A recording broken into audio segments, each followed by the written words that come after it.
Our universe is held together by an invisible hand. Every galaxy we see, including our own Milky Way, is not floating freely in space. It is cradled inside a vast, hidden sphere of a substance we cannot see or touch. This is the dark matter halo. These halos are the cosmic scaffolding, the hidden architecture upon which every star and galaxy is built. Yet for all their importance, they are containers of some of the deepest mysteries in modern science. By the end of this exploration, you will understand the 25 greatest puzzles these invisible giants present, from their violent birth to their lonely fate in the far future. We will confront why predictions fail, why galaxies orbit in impossible formations, and what this missing mass means for the fate of everything. What does it feel like to live inside a mystery we cannot see? The first and perhaps most humbling mystery lies right in our cosmic backyard. Our most powerful supercomputer simulations, which recreate the evolution of the universe from its first moments, paint a very specific picture of a galaxy like the Milky Way. According to the rules of our standard model of cosmology, our vast dark matter halo should not be alone. It should be swarming with thousands of smaller satellite halos, clumps of dark matter that were gravitationally captured as our galaxy formed. Each of these tiny, dense knots of invisible matter should, in theory, have collected enough gas to ignite stars, becoming dwarf galaxies orbiting our own. The prediction is clear and dramatic. We should see a bustling crowd of small, faint galaxies around us, a celestial entourage for the Milky Way. But when astronomers point their telescopes at our local group of galaxies, the reality is starkly different. We only see a few dozen of these dwarf satellites, where the simulations predict a teeming metropolis of dark matter clumps and their visible galaxies. We observe a quiet, nearly empty neighborhood. This glaring mismatch is known as the missing satellite problem, and it represents a fundamental crack in the foundation of our understanding. If our theory of dark matter and cosmic structure is correct, then why is the universe around us so much emptier than it should be? This isn't a minor accounting error. It suggests that something crucial is missing from our equations. Perhaps the properties of dark matter itself are different than we assume. Maybe the hypothetical particles that make up dark matter are warmer, or can interact with themselves in ways that prevent such tiny, dense clumps from ever forming. Alternatively, the physics of star formation in the early universe might be the key. It is possible that those thousands of predicted small dark matter halos are actually out there, completely invisible to us because they never managed to light up. Intense radiation from the first massive stars or powerful winds from early supernova could have blown all the gas out of these tiny halos, leaving them dark and starless, ghosts in the cosmic machinery. This leaves us with a haunting possibility. The space around our galaxy might not be empty at all, but instead filled with a silent, invisible swarm of failed galaxies, their dark matter halos present but utterly devoid of light. The mystery forces us to question whether we are misunderstanding the dark, or simply failing to see all the ways the universe can leave a structure incomplete. But the emptiness around our galaxy is only the first layer of the puzzle. The second mystery cuts even deeper, questioning not just the number of dark matter structures, but their very shape. According to the cold dark matter model, the substance that makes up these halos is slow-moving and gravitationally cold. This leads to a very specific architectural blueprint. The density of dark matter should rise steeply and relentlessly toward the very center of a galaxy, forming what physicists call a cusp. Picture a mountain with an impossibly sharp, needle-like peak, where the invisible matter is packed incredibly densely at the very heart. This cuspy profile is a direct prediction of our most trusted simulations of cosmic evolution. Yet when astronomers study the motions of stars within small, faint dwarf galaxies, the celestial laboratories where dark matter's influence is most pure, they often find something completely different. Instead of that sharp, dense peak, the data suggests a gentle, rounded hill. The dark matter density appears almost flat in the central region, a structure known as a core. It is as if someone took that needle-like mountain peak and sanded it down into a smooth, flat-topped mesa. This is the cusp versus core controversy, and it represents a direct confrontation between theory and observation. How can the fundamental architecture of these invisible halos be so wrong? One promising solution brings the visible universe back into the story. This idea involves baryonic feedback, a complex term for a violent process. Baryons are the ordinary matter that makes up stars, planets, and us. In the early lives of small galaxies, massive stars are born and die in rapid, cataclysmic supernova explosions. These titanic blasts can blow huge amounts of gas out from the galactic center. As this normal matter is violently ejected, its gravitational pull changes. Think of it like a sudden shift in weight on a trampoline. If you quickly remove a heavy object from the center, the fabric recoils and smooths out. In a similar way, the explosive outflow of baryonic matter could dynamically smooth out the dark matter cusp, puffing it up into a softer core. For many galaxies, this elegant dance of stellar life and death seems to resolve the tension, but the mystery refuses to die quietly.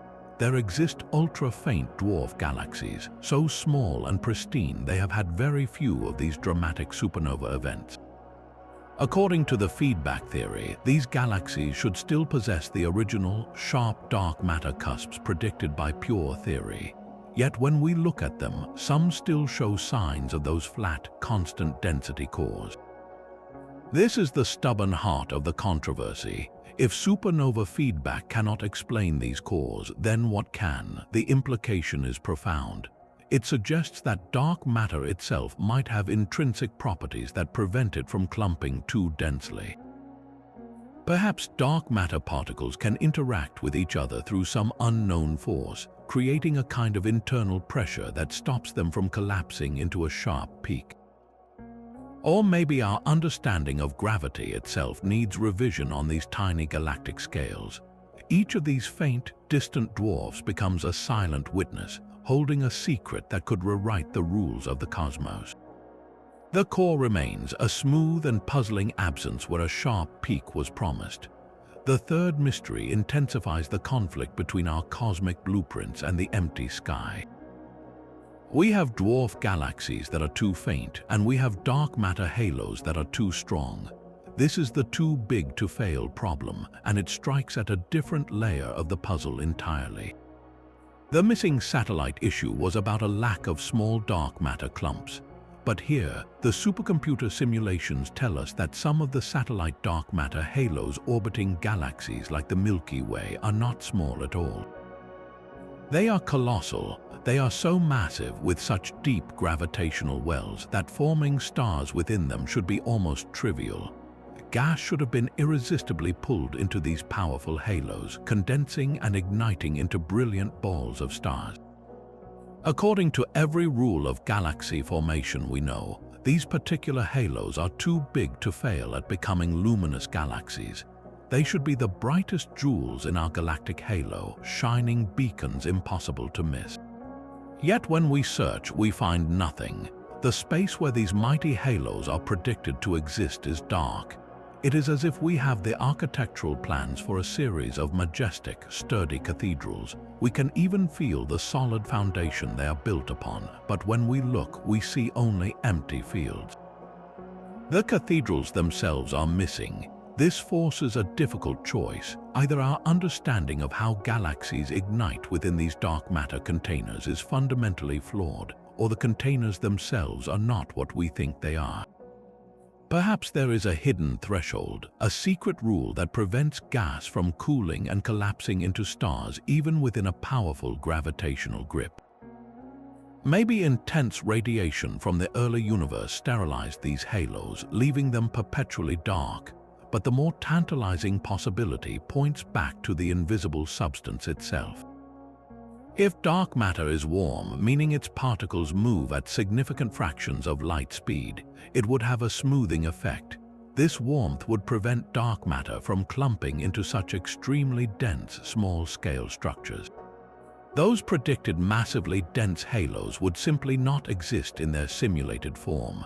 Their apparent strength would be an illusion of our cold dark matter model.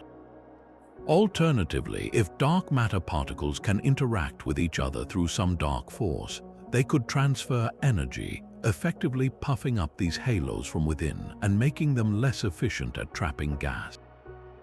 The too big to fail problem is not about absence, but about unfulfilled potential. It asks why the universe's most powerful gravitational traps remain hauntingly, inexplicably empty. These invisible giants may be sculpting the cosmos in ways we never anticipated. Look up at the satellite galaxies orbiting our Milky Way, the faint smudges of light like the Large and Small Magellanic Cloud. For decades, we assumed they were scattered randomly around us, a celestial debris field held in a loose, chaotic swarm by our dark matter halo's gravity. This is exactly what the Standard Model predicts. Satellites should fall into a large galaxy from all directions over billions of years, their orbits randomized by countless gravitational interactions, creating a spherical, buzzing cloud of motion. But the universe, it seems, has a flair for precision that borders on the impossible. When astronomers meticulously mapped the positions and movements of these satellite galaxies, they found something that defies all expectation. They are not randomly scattered. Instead, a majority of them are aligned along an astonishingly thin, vast plane, like marbles set on a giant, invisible dinner plate that stretches for hundreds of thousands of light years. Even more incredibly, many of them are not just sitting on this plane, they are moving in concert, streaming along it in the same direction, a synchronized dance on a cosmic scale. This is the mystery of the planes of satellite galaxies, and it has been observed not just around our Milky Way, but around our neighboring giant, the Andromeda Galaxy, as well. Such precise, structured alignment is profoundly shocking. In the dark matter paradigm, such a delicate, rotating disk of satellites should be dynamically unstable. The gravitational tug of war from the main galaxy and from the satellites themselves should have shredded this thin plane apart in just a few orbital periods, a cosmic blink of an eye. Its continued existence is like finding a perfectly balanced house of cards standing undisturbed in a hurricane. So what could possibly create and maintain such impossible order? One compelling idea looks to the ancient past. Perhaps these satellite planes are fossils of the galaxy formation process itself. Billions of years ago, vast rivers of gas and dark matter, known as filaments, funneled material into the growing Milky Way. Smaller galaxies may have formed along these cosmic highways and then fallen into our grasp together, like cars traveling on the same freeway, preserving their aligned motion as a group. This group-in-foul scenario could imprint a preferred plane that has slowly persisted, but the stability problem remains a formidable hurdle. The other, more radical explanation is that this observation is not a quirk of formation, but a fatal flaw in our foundational physics. The planes of satellites are precisely the kind of structure predicted by some alternative theories of gravity, most notably modified Newtonian dynamics, or MOND. This framework proposes that we do not need dark matter at all, that instead our understanding of gravity itself is incomplete and behaves differently on the vast scales of galaxies. In a MOND universe, the gravitational field of a large galaxy naturally creates a preferred plane where satellite galaxies would tend to orbit, much like planets orbit in the flat plane of our solar system. The existence of these thin, rotating planes is, for some scientists, the most direct observational evidence that dark matter might be a grand illusion, and that we are witnessing the signature of a new law of gravity. The dark matter community, of course, is racing to see if their models can produce such structures through more complex simulations that include the intricate details of galaxy collisions and cosmic flows. This mystery places a razor's edge between two possible futures for cosmology. Are these planes the ghostly imprint of the cosmic web from which we were born, a fossilized snapshot of our violent infancy? Or are they the first clear crack in the dark matter edifice, a sign that we have been building our theory of the universe on an invisible substance that does not exist? The satellites continue their silent, coordinated march, tracing a line in the sky that points toward a truth we have yet to grasp. But these galactic scale puzzles are all shadows cast by a deeper, more fundamental question. What is the dark matter halo actually made of? For decades, the leading answer has been a hypothetical particle known as a weakly interacting massive particle, or a WIMP. The idea is elegant and compelling. In the early universe, a flood of these heavy, sluggish particles would have naturally frozen out as the cosmos expanded and cooled, leaving behind exactly the right amount of dark matter we see today. This beautiful coincidence is known as the WIMP miracle. It suggested that dark matter was not just an astronomical curiosity, but a direct window into particle physics at energies far beyond our most powerful colliders. The hunt began in earnest. Scientists built exquisitely sensitive detectors deep underground, in mines and beneath mountains, shielded from cosmic rays. The goal was to catch the rare, faint ping of a WIMP from our galaxy's halo bumping into an atom of ordinary matter. Other experiments scanned the skies, looking for the telltale gamma-ray glow that would appear if WIMP collided and annihilated each other in the dense cores of halos. Decades have passed, the detectors have grown larger and more sensitive, pushing into realms where even the faintest whisper of an interaction should be heard. And they have heard nothing. The silence is deafening. The WIMP miracle is beginning to feel like a mirage. This profound non-detection forces us to widen the search. Perhaps dark matter is something lighter and stranger. Actions are a fascinating alternative, hypothetical particles billions of times lighter than an electron, conceived to solve a different puzzle in particle physics. They would behave more like a pervasive, invisible field rippling through the halo. Or maybe the answer lies with sterile neutrinos, heavier, right-handed cousins to the ordinary neutrinos that stream through our bodies, which could decay and produce a faint X-ray signal we might detect. There is even a possibility that dark matter halos are not made of particles at all, but of ancient planet-sized black holes forged in the first chaotic second after the Big Bang. Each candidate paints a different portrait of our halo. A WIMP halo is cold and clumpy. An action halo might act more like a coherent wave. A halo of primordial black holes would be full of invisible, moving gravitational lenses, subtly distorting the light of distant stars in a specific twinkling pattern. This is the crucial point, the very structure of the halo we have been exploring, its distribution, its clumpiness, the way it holds galaxies together. These are not just astronomical facts.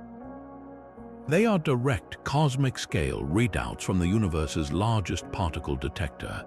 Every dwarf galaxy missing its stars, every satellite aligned in an impossible plane, every smooth core where a cusp should be, is a piece of experimental data telling us about the mass, the temperature, and the interaction strength of whatever dark matter truly is. The halo is the experiment, our telescopes are the sensors, and the results so far are telling us that the simplest answers may be wrong. We are left staring into the dark, not just of space, but of possibility, realizing that the substance shaping the cosmos could be something far more exotic than we ever dared to dream. If dark matter itself is a ghost, its halos are the haunting footprints it leaves behind. And those footprints are not simple, round impressions.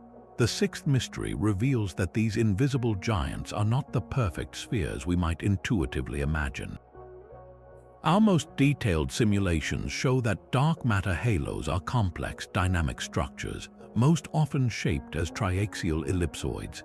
This is a precise term for a lopsided, three-dimensional oval, like a potato or a stretched football. Some halos are prolate, stretched out along one long axis like a cosmic cigar. Others are oblate, squashed along one axis like a flying saucer or a lentil. This shape is not random. It is a direct record of a halo's violent life story. A halo's form is sculpted by two powerful forces. The first is its own spin, the angular momentum imparted as it formed from the whirling collapse of the primordial cosmic web.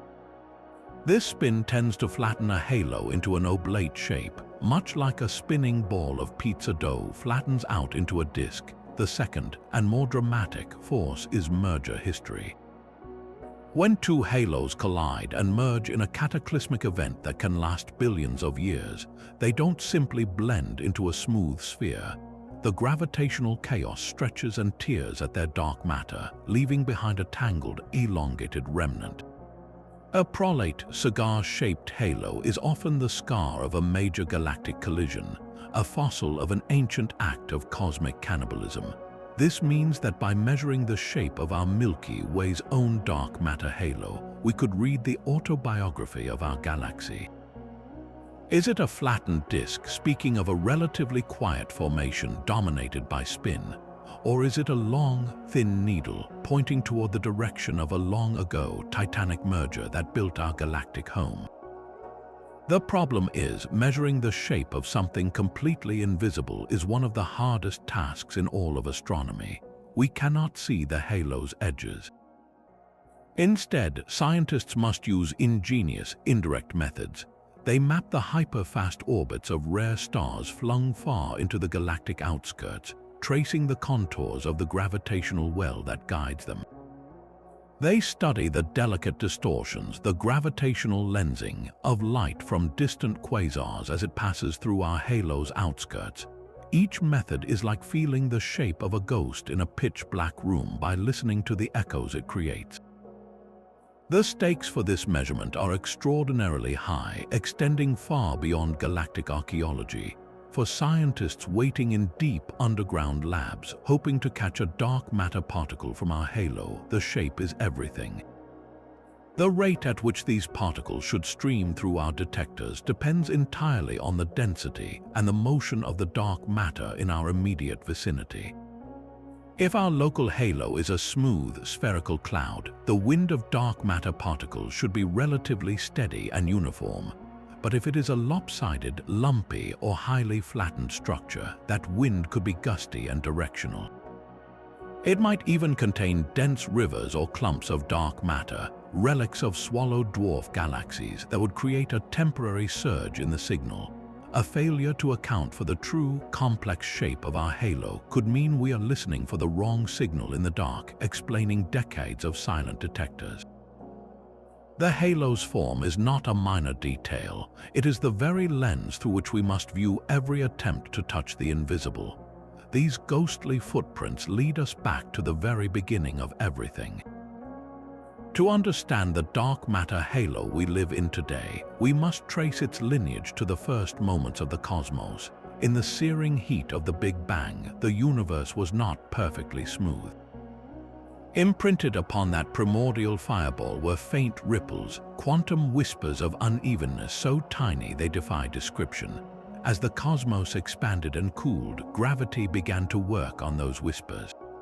Regions with just a little more density, a tiny excess of both dark matter and ordinary matter, had a slightly stronger gravitational pull. Over hundreds of millions of years, they began to draw in more material from their surroundings. The dark matter, unaffected by the pressure of light, led the way. It collapsed first, forming vast, diffuse clouds. These were the very first dark matter structures, known as mini-halos. Picture them not as brilliant galaxies, but as shadowy cocoons of pure potential, some no more massive than a single Earth, scattered through the young, dark universe. They were the seeds from which everything else would grow.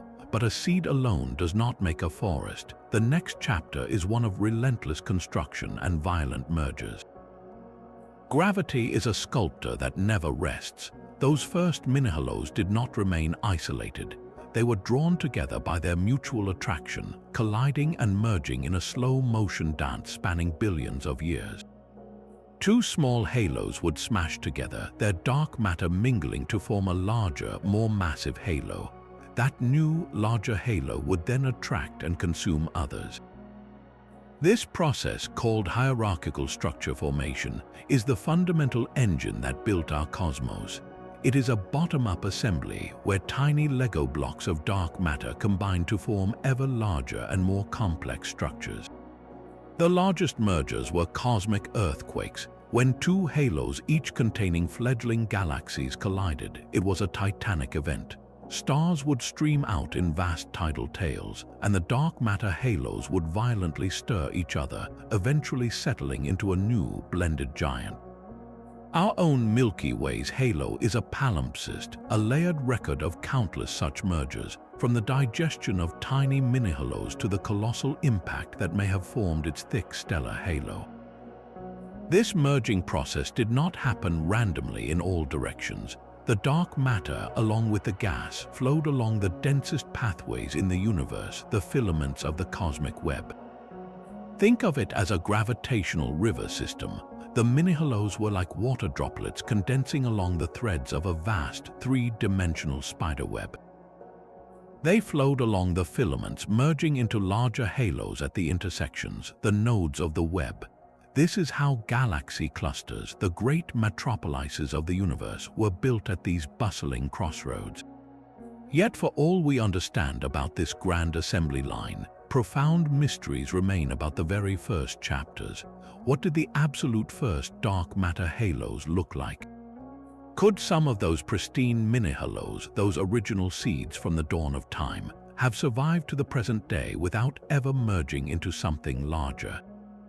The possibility is tantalizing. If they did, they would be pure fossils of the early universe, composed almost entirely of dark matter, holding the uncontaminated signature of those initial quantum fluctuations. Finding one would be like discovering a living dinosaur from the day after the Big Bang. But spotting such an object is a monumental challenge. A lone, starless mini-halo would reveal itself only by the subtlest gravitational lensing, a tiny warp in the light of a background star. Its existence would also tell us crucial facts about dark matter itself. If dark matter is very cold and collisionless, these microhalos should be everywhere, a fine mist of dark matter clumps permeating our galaxy. If it is warmer or self-interacting, they might have been smoothed away. Their presence or absence is a direct test written in invisible ink across the sky. So as we look out at the grand architecture of galaxies and clusters, we are seeing the final act of a construction project that began with quantum whispers. Our home halo is not a static object. It is a living history, still digesting its last meal, still growing, its shape and story written in the invisible mergers of its past. Deep within the heart of almost every galaxy, including our own, lies a monster, a supermassive black hole weighing millions or even billions of times the mass of our Sun. For a long time, astronomers saw these cosmic beasts as fascinating but separate from the galaxy itself, like a strange statue in the town square. But then they discovered a connection so precise it defies coincidence. The mass of a galaxy's central black hole is not random. It is intricately, mathematically linked to the properties of the galaxy's bulge, the dense swarm of stars at its core. More mass in the bulge, a more massive black hole. This relationship suggested the black hole and the galaxy grew up together, influencing each other's development. But the plot thickens dramatically when we pull back the lens. The true correlation might not be with the stars we see, but with the invisible giant holding it all together. Emerging evidence suggests the black hole's mass may be even more fundamentally tied to the properties of its dark matter halo. The gravitational reach of the halo, its total mass, seems to set the stage for how big the central monster can grow. This is a staggering idea. An object smaller than our solar system, a singularity of pure gravity, appears to be in silent conversation with a cosmic structure a million times wider. How can something so small know about something so vast? One radical theory flips the script entirely. Perhaps dark matter didn't just influence black hole growth, it created the very first ones. In the ultra-dense early universe, before any stars were born, vast clouds of dark matter could have collapsed directly under their own gravity. Without the stabilizing pressure of normal matter, these pure dark matter clumps might have crushed themselves into black holes in a single, catastrophic step. These primordial seeds born from the dark would then lurk at the centers of the first protogalaxies, feeding on gas and merging with each other, growing into the supermassive giants we see today. In this story, the black hole is not a byproduct of the galaxy, but a sibling of the halo, both born from the same dark collapse. The more conventional view is a story of co-evolution, a gravitational partnership. As a galaxy forms within its dark matter halo, gas flows inward, feeding both the birth of new stars in the bulge and the growth of the central black hole. But the black hole is not a passive diner. When it feeds voraciously, it becomes an active quasar, blasting out unimaginable energy. This energy heats and blows away the surrounding gas, shutting off its own food supply and halting star formation in the bulge. In this feedback loop, the dark matter halo acts as the ultimate container, the gravitational bowl that holds this entire energetic struggle. The halo's mass determines how much gas can fall in, and how strongly it can hold onto that gas against the black hole's fury. The two evolve in lockstep, regulated by the halo's deep gravitational well. But between the cold dark matter cloud and the blazing black hole, there might have been a middle step, a missing link of breathtaking strangeness. Enter the dark star. This is not a star as we know it. Theorists propose that in the earliest universe, a dense knot of dark matter at the center of a halo could have begun to annihilate, its particles colliding and releasing a steady torrent of heat and energy. This heat could prevent normal hydrogen and helium gas from collapsing all the way to form a normal star. Instead, the gas would puff up into a gigantic, diffuse ball, millions of times wider than our Sun, glowing not from nuclear fusion, but from the silent fire of annihilating dark matter. These would be the first lights in the universe, not powered by suns, but by shadows. A dark star would be a temporary, unstable wonder. Eventually, the dark matter fuel at its core would run out. Without that supporting heat, the colossal ball of gas would undergo catastrophic gravitational collapse. In a final, violent act, it could crush itself directly into a black hole, providing that perfect primordial seed. The dark star is a ghost in the theory, a beautiful and unproven bridge between the invisible halo and the all-consuming singularity. Whether through direct collapse, co-evolution, or these phantom stars, the connection forces us to see the cosmos as a single, interconnected system. The dark matter halo is not just a scaffold for stars. It is the architect of the monsters that live in the basement, setting the rules for their birth, their growth, and their ultimate influence over the galactic destiny. Dragonfly 44 is a ghost in the night sky. Discovered in the constellation Coma Berenices, this galaxy is a paradox of cosmic proportions. It spans a width comparable to our own Milky Way, a vast island of space over 100,000 light-years across. Yet if you were to look at it through a telescope, you might miss it entirely. It is so faint, so ethereal, that it contains less than 1% of the stars our galaxy holds. It is an ultra-diffuse galaxy, a wispy, transparent phantom. For a structure of such immense size to be so empty seems to violate every rule of cosmic construction. How can something so big hold so little light? The answer, when astronomers finally measured it, was both shocking and illuminating. Dragonfly 44 is not empty of mass. It is drowning in it. This faint wisp of starlight is embedded within a dark matter halo of staggering proportions, one that rivals the halo of our own star-rich Milky Way. The ratio is almost incomprehensible. For every single star you see, there is nearly 10,000 times more mass in the form of invisible dark matter. This discovery turns galaxy formation on its head. A dark matter halo of that immense size and strength is the universe's ultimate gravitational trap. It should have effortlessly pulled in vast rivers of gas, compressed them, and ignited a firestorm of star formation, creating a brilliant spiral galaxy. Instead, it produced a cosmic desert. This is the profound mystery of ultra-diffuse galaxy halos. How did such a powerful engine of creation fail to start? One possibility is that these are failed galaxies, fossils of a stalled process. Perhaps in the early universe, the gas that fell into these massive halos was simply too hot. Intense radiation from the first stars and quasars might have kept the gas heated and turbulent, preventing it from cooling down and condensing into stars. The dark matter halo did its job. It gathered the material, but the star formation switch was never flipped. The galaxy was stillborn, its potential forever locked away in an invisible grip. Another, more violent explanation involves cosmic robbery. Imagine a massive galaxy like our Milky Way sailing through a cluster of galaxies. In its wake, it leaves a gravitational shockwave. A smaller, normal galaxy passing too close could have its outer layers of stars and gas violently stripped away by these tidal forces, like fruit peeled from a branch by a strong wind.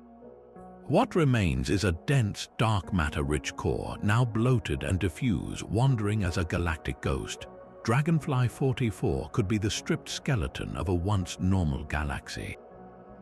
But the most intriguing possibility is that ultra-diffuse galaxies represent a completely new class of object, one that reveals a fundamental gap in our understanding of how normal matter behaves within dark matter's grasp. Our models assume that when a dark matter halo forms, baryonic matter follows obediently, cooling and collapsing at its center. But what if that process is far more chaotic and inefficient than we thought? What if, in certain halos, the gas is stirred so violently by internal feedback or external shocks that it never settles into a dense, star-forming disk? It simply remains as a hot, diffuse fog, held in place by the immense dark matter halo but never lighting up. This would mean that the presence of a massive dark matter halo is a necessary condition for making a galaxy, but it is not a guarantee. The final step, the ignition of starlight, depends on a delicate and fragile dance of physics that can easily be disrupted. Each of these faint, sprawling ghosts is therefore a critical experiment. They force us to ask whether our galaxy, the Milky Way with its vibrant spiral arms, is the rule or the exception. Is a brilliant galaxy the inevitable product of a massive halo? Or is it a lucky accident, a perfect balance struck in a universe that more often produces dark, silent giants? By studying these failures, we begin to understand the precise conditions required for success, for turning dark potential into luminous reality. The fate of the cosmos may be written in the invisible architecture we have been exploring. The dark matter halo is not merely a galactic anchor, it is a cosmic clock, and right now, that clock is telling two different times. This is the heart of the Hubble tension, perhaps the most pressing crisis in modern cosmology. To measure how fast the universe is expanding, scientists use two powerful methods. The first looks locally, using pulsating stars called cepheids and cataclysmic supernova in nearby galaxies as precise distance markers. By tracking how fast these galaxies are receding from us, we get a direct local measurement of the expansion rate, known as the Hubble constant. The second method looks back to the dawn of time, analyzing the faint afterglow of the Big Bang, the cosmic microwave background. This ancient light reveals the universe's initial conditions, its recipe of matter, and dark energy. Plugging these primordial ingredients into our standard model of cosmology predicts how fast the universe should be expanding today. These two methods are the gold standards of cosmology, and they should agree perfectly. They do not. The local universe is expanding significantly faster than the pristine early universe says it should be. It is as if you carefully calculated how fast a rocket should be moving based on its fuel and design, but when you look out the window, it is racing ahead of your calculations. Something is wrong with our model of the cosmos. This is where dark matter halos enter the story with profound force. The growth and distribution of these halos are not side effects of cosmic expansion, they are central drivers of it. The number of halos, their masses, and how they clump together over billions of years directly influence how quickly the universe can stretch itself apart. Think of the cosmic web of dark matter as a vast, invisible elastic sheet. The weight and placement of the halos, the heavy knots in that sheet, determine how it pulls and stretches. If our understanding of halo physics is off, our prediction for the expansion rate will be wrong. Could unknown properties of dark matter itself hold the key to this tension? If dark matter is not perfectly cold and collisionless, but has some small interaction with itself or with dark energy, it would change the timeline of structure formation. Slightly warmer dark matter, or dark matter that decays, would slow the growth of the earliest halos. This delay in building the cosmic web could subtly alter the gravitational tug of war that governs expansion, potentially allowing for a faster present-day rate. Alternatively, the culprit might be dark energy, the mysterious force accelerating the expansion. Our standard model assumes dark energy is a constant, an immutable force woven into the fabric of space. But what if it is not constant? What if dark energy evolves, growing stronger or weaker over time? Such a dynamic dark energy would have a direct and dramatic impact on halo growth. A strengthening dark energy would act as a cosmic repellent, making it harder for halos to form and for gravity to pull matter together. This suppression of structure could shift the expansion history just enough to reconcile the two conflicting measurements. Every halo we see, from the faintest dwarf to the largest cluster, is a data point in this grand experiment.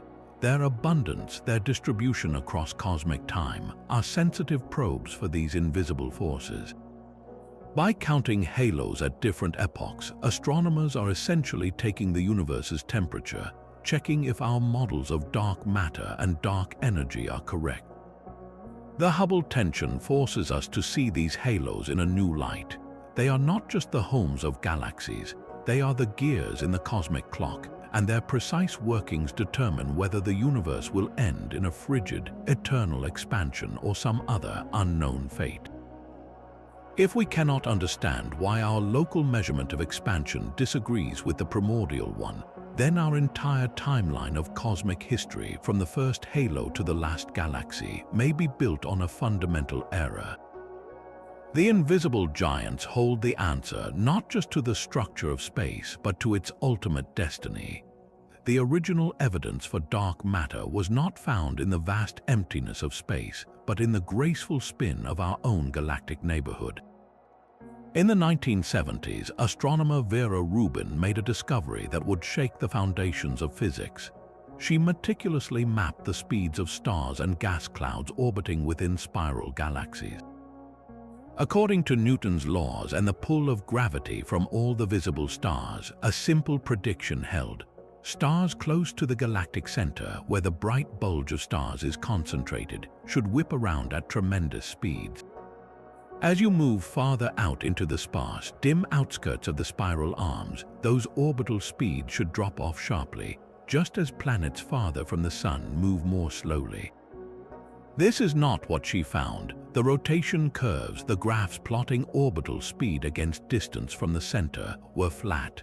Stars and gas clouds in the remote outer regions were racing around just as fast as those near the brilliant core. It was as if the entire galaxy, from its heart to its faintest edge, was embedded within an immense, invisible sphere of mass, a dark matter halo providing the extra gravitational glue to hold these high-speed outskirts together. This was the proof that launched the modern hunt for the unseen. Yet this classic story is only the beginning. Modern telescopes reveal that rotation curves are not perfectly flat, smooth lines. They have personality. Subtle bumps, gentle dips, and unexpected wiggles are etched into the data.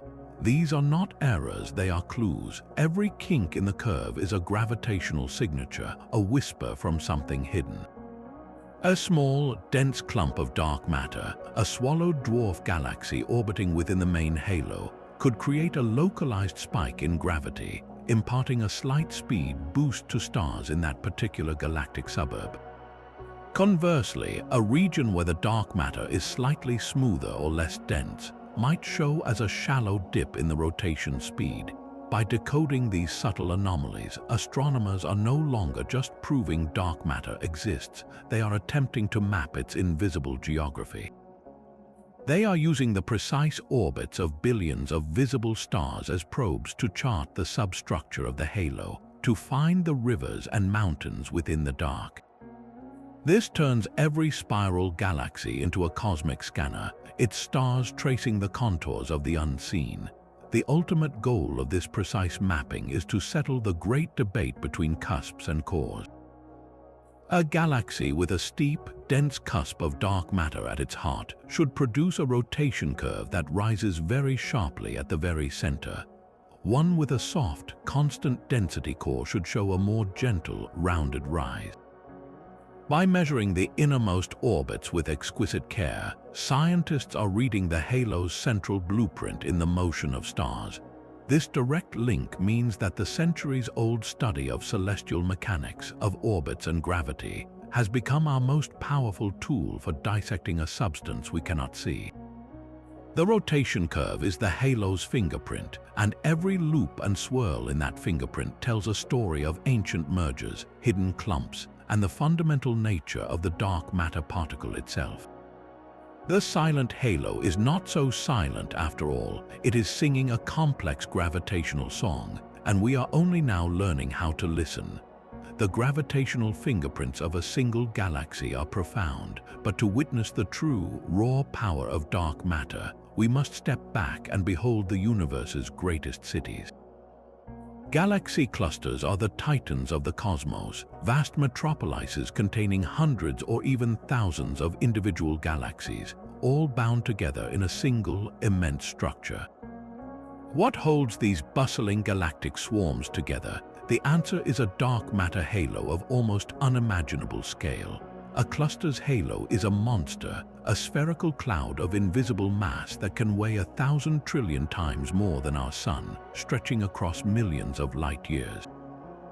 Within this halo, the individual galaxies are like glittering dust motes caught in a hurricane of gravity, racing through spaces dominated not by stars but by shadow. We know these halos exist because they warp the very fabric of space-time itself. As light from galaxies billions of light years behind a cluster travels toward us, it must pass through this immense gravitational well.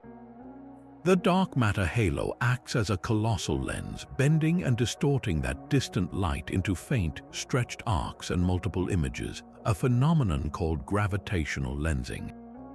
By mapping these ghostly distortions, astronomers can literally trace the outline of the invisible, creating a mass map of the cluster's dark skeleton. This is how we see the unseen on the grandest scale. Yet within these mapped halos, strange puzzles emerge. The heart of a galaxy cluster is not just filled with galaxies, it is also seething with a superheated plasma, gas that has been heated to millions of degrees and glows brightly in X-rays. In a perfectly settled cluster, the gravitational center of the dark matter halo, the peak of the X-ray gas, and the collection of galaxies should all align neatly at the same point. But nature is rarely so tidy. Astronomers sometimes find clusters where these three elements are noticeably offset, as if the invisible mass, the visible galaxies, and the hot gas are all sliding past one another. The most famous and dramatic example of this is the Bullet Cluster. This object is not a single cluster, but the aftermath of a head-on collision between two massive galaxy clusters, one of the most energetic events in the universe since the Big Bang. When these titans collided, the different components behaved in stunningly different ways. The hundreds of galaxies within each cluster, mostly empty space, passed through each other like swarms of bees, largely unaffected. The hot gas clouds, however, are filled with particles that interact strongly. They slammed into each other, creating immense friction and heat, and lagged behind in the collision's wake like two clouds of smoke colliding and mingling. But the dark matter halos revealed by their gravitational lensing maps did something extraordinary. They sailed straight through the collision point, leaving the gas behind entirely. The dark matter from each cluster emerged on the other side, carrying the galaxies with it. This created a breathtaking cosmic snapshot. In the bullet cluster, we see two distinct peaks of dark matter gravity, clearly separated from the single, messy cloud of hot X-ray gas stuck in the middle. This observation is a cornerstone of modern cosmology. It proves dark matter must be real, and it must be something that interacts incredibly weakly, if at all, with itself and with normal matter. If dark matter were simply a modification of gravity, the gravitational lensing effect would have followed the bulk of the mass which is in the hot gas. It did not. The gravity stayed with the invisible stuff. The bullet cluster shows us dark matter halos in motion, behaving exactly as a cloud of collisionless particles should during the universe's most violent mergers. It tells us these halos are not just abstract ideas. They are physical entities that can be separated from the ordinary matter they once guided. The offsets we see in other, comma clusters are smaller echoes of this same principle, reminders that these cosmic giants are dynamic and sometimes messy places, where the dark scaffolding and the luminous structures it holds can briefly step out of sync, revealing the separate lives of the seen and the unseen. But these cosmic giants, for all their immense power, are not eternal. They exist within a universe that is not just expanding but accelerating. Dark energy, that mysterious repulsive force, is steadily stretching the very fabric of space itself. This raises a profound and haunting question about the ultimate fate of the dark matter halos we have been exploring. Will the silent scaffolding of the cosmos itself be torn apart? The answer lies in a delicate billion-year tug of war between two titanic forces. On one side is the relentless inward pull of gravity that binds a halo together. On the other is the outward stretching force of dark energy that permeates all of space. For now, and for many billions of years to come, gravity wins within any individual halo. The dark matter particles are bound too tightly to each other, their collective gravitational grip too strong for the global expansion to rip them apart. Our Milky Way's halo, and all halos of similar or larger scale, are gravitationally bound islands in an expanding sea. They are cosmic fortresses, but the space between these fortresses is growing at an ever-increasing rate. This leads us to the long-term future, a timeline so vast it defies human imagination. Trillions of years from now, after the last stars have burned out and galaxies have faded to darkness, these dark matter halos will still exist. They will be the last great structures in the universe, ghostly spheres of invisible mass adrift in an incomprehensible void. The galaxies they once held will have dissipated, their stars either dead or flung into the intergalactic blackness by gravitational interactions.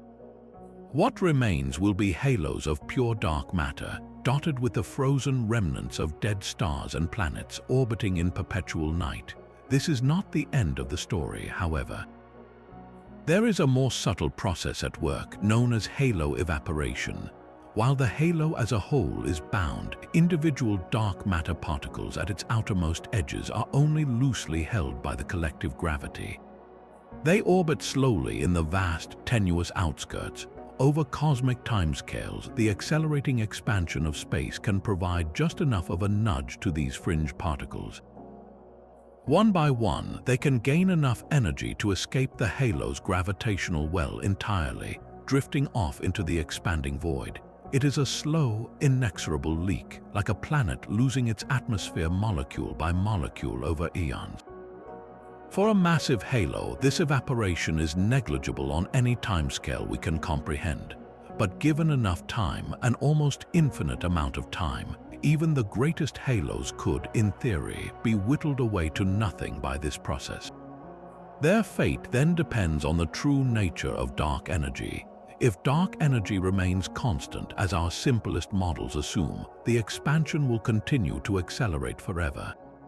In this heat-death scenario, the evaporation will continue until space is so vast and empty that individual dark matter particles are effectively isolated, lost in an infinite, cold and dark cosmos. But if dark energy evolves and grows stronger, a more dramatic end is possible. A force called phantom dark energy could increase without limit. In this terrifying scenario, the repulsive force would eventually overcome not just the expansion of space, but every binding force in nature. It would tear apart galaxy clusters, then individual galaxies, then solar systems, then planets, and finally molecules and atoms themselves in a final cataclysm known as the Big Rip. In such a universe, even the mighty gravitational bonds of a dark matter halo would be shattered in an instant, the invisible architecture dissolving into a storm of disconnected particles. So the destiny of these halos is a mirror for the destiny of everything. They are the universe's most durable structures, destined to outlast every star and every galaxy. They will be the final monuments to an age of light and structure. But in the very longest run, they too are temporary, their persistence a testament to the patience of cosmic forces that work on timescales we can scarcely conceive. They remind us that we live in a specific, vibrant chapter of cosmic history, a fleeting moment when dark matter has gathered the light and gravity still holds sway in the local dark. The very existence of these invisible giants is so strange, it has forced brilliant minds to ask a radical question. What if we are wrong? What if dark matter halos are not made of particles at all, but are instead an illusion, a ghost in the machine of gravity itself? This is not a fringe idea, but a serious, high-stakes scientific duel that has raged for decades. The leading challenger is known as modified Newtonian dynamics, or MOND. Its premise is deceptively simple. Instead of inventing a new, invisible substance to explain fast galaxy rotations, MOND proposes that our understanding of gravity itself is incomplete. Newton's laws and even Einstein's theory of general relativity work flawlessly here on Earth and in our solar system. But MOND suggests that on the vast, low acceleration scales of galactic outskirts, gravity behaves differently. It becomes slightly stronger than our standard formulas predict. This tiny modification, a new constant in the laws of physics, would cause stars in the outer reaches of a galaxy to orbit faster, perfectly reproducing those flat rotation curves without a single gram of dark matter. In the MOND universe, the dark matter halo is not a physical object. It is a mathematical phantom, the gap between what Newtonian gravity predicts and what this modified law delivers. For individual, isolated galaxies, MOND works astonishingly well, often better than the standard dark matter model. It naturally explains the precise rotation curves that first hinted at the missing mass. But a theory of the cosmos must explain everything, not just spiral galaxies. This is where MOND faces its greatest trials. The first major challenge comes from galaxy clusters. We see those immense clouds of hot, X-ray emitting gas held together in clusters. In the standard model, the dark matter halo provides the extra gravity to contain that seething plasma. In pure MOND, there is not enough gravity from the visible galaxies to do the job. To explain clusters, MOND still requires some form of invisible matter, though much less than the standard model. Its proponents suggest this could be ordinary matter in hard-to-see forms, like cold gas or faint stars, but the required amounts are problematic. The second, and perhaps fatal, blow comes from the dawn of time. The detailed pattern of the cosmic microwave background, the afterglow of the Big Bang, is a precise fingerprint of the early universe's structure. That pattern can only be explained if a vast amount of cold, dark matter was present to sculpt the primordial soup. The distribution of galaxies across the universe today, the immense cosmic web, also perfectly matches simulations run with dark matter. Reproducing these large-scale, universal features with a modified gravity theory alone has proven extraordinarily difficult. MOND struggles to be a complete cosmology. In response to these challenges, even more radical ideas have emerged, like emergent gravity. This theory proposes that gravity is not a fundamental force, but an emergent phenomenon, like temperature arising from the motion of molecules. In this view, the apparent pull of dark matter in a halo is actually the gravitational effect of dark energy, the energy of empty space itself, being displaced and rearranged by the presence of ordinary matter. The halo is again not a thing, but a side effect, a kind of gravitational memory of the baryonic mass within it. The stakes of this duel could not be higher. It is a battle for the soul of cosmology. Is the universe filled with a mysterious, invisible substance that interacts with us only through gravity? Or have we been misreading the cosmos entirely, chasing phantoms because our most cherished law of physics is subtly incorrect on galactic scales? Every anomalous dwarf galaxy, every too thin plane of satellites, every detail of the cosmic microwave background is a piece of evidence in this grand trial.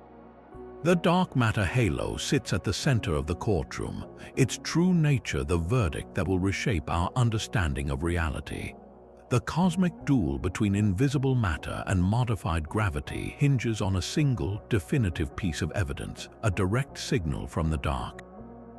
If dark matter is made of particles, then there is a tantalizing possibility that these ghosts could betray their presence not through gravity, but through light. This is the hunt for dark matter annihilation, a quest to see the invisible halo glow. The theory is elegant. Some leading candidates for dark matter, like the hypothetical WIMP, are theorized to be their own antiparticle. Where two of these particles meet in the dense heart of a dark matter halo, they could annihilate each other in a flash of pure energy, converting their mass into a cascade of secondary particles, including high-energy gamma rays. These gamma rays are the key. They are not absorbed by dust or gas. They travel in straight lines across the galaxy, carrying a potential message from the darkest places. If we could pinpoint a source of gamma rays that cannot be explained by any known astrophysical object, we might have our smoking gun. The search focuses on the places where dark matter should be most densely packed. The first and most obvious target is the very center of our own Milky Way. According to simulations, the density of dark matter should spike dramatically there, making annihilations potentially millions of times more frequent.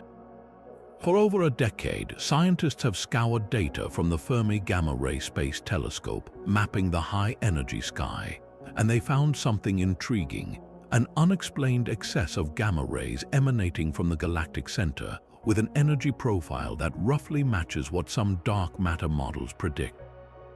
The excitement was palpable. Could this be the long-awaited signal, the halo revealing itself in a faint, deadly shimmer? But the cosmos is rarely so straightforward. The galactic center is also the most chaotic and crowded place in our galaxy, teeming with alternative gamma-ray sources. Rapidly spinning neutron stars called pulsars, the remnants of dead stars, also flood the region with gamma radiation. Distinguishing a smooth, diffuse glow from dark matter annihilation from the combined point-like flicker of thousands of unseen pulsars is a monumental statistical challenge. The debate rages. Some analyses suggest the excess is perfectly consistent with a population of faint, unresolved pulsars. Others argue its spatial distribution is too smooth, too spread out, exactly as a dark matter halo's signal should be. This controversial excess remains in limbo, a promising maybe that has yet to convince the scientific community. So astronomers turn to cleaner, quieter laboratories, dwarf spheroidal galaxies. These faint satellites of the Milky Way are prized because they are thought to be immensely rich in dark matter and almost devoid of the messy astrophysical backgrounds that plague the galactic center. They are pure dark matter halos with just a sprinkling of stars. The strategy is to stack observations of many dwarfs, looking for a collective gamma ray whisper too faint to detect in any one alone. The Fermi collaboration has performed this painstaking analysis, and the result is silence. No significant excess has been found. This non-detection is itself a powerful result. It places severe constraints on the properties of dark matter, ruling out the simplest and most popular WIMP models that would have produced a clearer signal. The hunt expands even further to the diffuse gamma-ray glow of the Milky Way's halo at large and to the hearts of distant galaxy clusters. Each non-detection narrows the path forward, forcing theorists to consider darker, more elusive particles or more complex annihilation scenarios. The story of this search is a lesson in cosmic patience. We are trying to see the shadow of a shadow, to catch the echo of a collision between particles that may only happen once in a vast volume of space over centuries. The halo surrounds us, its potential signal woven into the gamma-ray sky, but separating its faint song from the cosmic static is the work of generations. That faint glow from the galactic center, whether it is dark matter or a crowd of pulsars, is a siren call, reminding us that the answer might be written in the highest energy light, waiting for the moment our instruments and our understanding are finally sharp enough to read it. Gamma rays offer one potential whisper from the dark, but gravity itself provides a far more direct way to see the unseen. The universe possesses a perfect, built-in tool for mapping dark matter halos, a method that works even in the total absence of light. This is gravitational lensing, a dramatic confirmation of Einstein's theory where mass bends the very fabric of space-time, curving the path of light that passes nearby. It turns every dark matter halo into a colossal, natural lens, and astronomers have learned to read its distortions like a cosmic blueprint. There are two primary ways we use this phenomenon, each revealing a different scale of the invisible architecture. The first is strong gravitational lensing, a rare and spectacular cosmic alignment. It occurs when a massive foreground object, like a galaxy cluster's immense dark matter halo, sits directly between us and a distant galaxy. The halo's gravity acts like a flaw in a giant lens of glass, warping and splitting the background galaxy's light into multiple, smeared images, or even stretching it into a perfect glowing circle known as an Einstein ring. These beautiful, ghostly arcs are more than just celestial curiosities. They are precise instruments. By carefully modeling how the light has been bent, scientists can reverse engineer the exact distribution of mass in the foreground halo. It is a process of cosmic tomography, allowing us to peer into the halo's structure in 3 dimensions. Strong lensing is how we discovered the dark matter peaks in the bullet cluster, completely separated from the hot gas. It provides our sharpest, most unambiguous maps of where the invisible mass truly lies, but such perfect alignments are rare. To map the broader, more typical halos, astronomers rely on weak gravitational lensing, a subtler but incredibly powerful statistical technique. Here, a foreground halo does not create multiple images or rings. Instead, it imposes a faint, coherent distortion on the shapes of thousands of distant galaxies behind it. Individually, each background galaxy's slight elongation is imperceptible, lost in its own natural irregularity. But by averaging the shapes of tens of thousands of these galaxies, a clear signal emerges. Their images are systematically stretched and aligned in a pattern that traces the gravitational field of the intervening dark matter, like iron filings aligning around a magnet we cannot see. This weak lensing signal is exquisitely sensitive. It can map the outskirts of a single galaxy's halo, regions so faint they are otherwise invisible. It can reveal the presence of subhalos, those dense clumps of dark matter orbiting within a larger host, by the tiny, additional warps they imprint on the background light. Most importantly, weak lensing can measure the overall shape of a halo, telling us whether it is a sphere, a flattened disk, or a triaxial football. Recent advances with telescopes like Hubble and the James Webb Space Telescope have pushed this technique to breathtaking new frontiers. Their crystal-clear vision and deep stares allow them to capture the shapes of galaxies so distant and faint they appear as mere smudges. By combining data from millions of these background smudges, astronomers are now creating ultra-precise mass maps of cosmic structures. These maps are not artists' impressions, they are empirical charts of gravity's terrain, revealing the dark matter skeleton of the universe in stunning detail. Every ripple and concentration in these maps is a test. Do they match the predictions of our cold dark matter simulations for how halos should clump and interact? Do they show the abundance of substructure we expect? The early results are both confirming and confounding.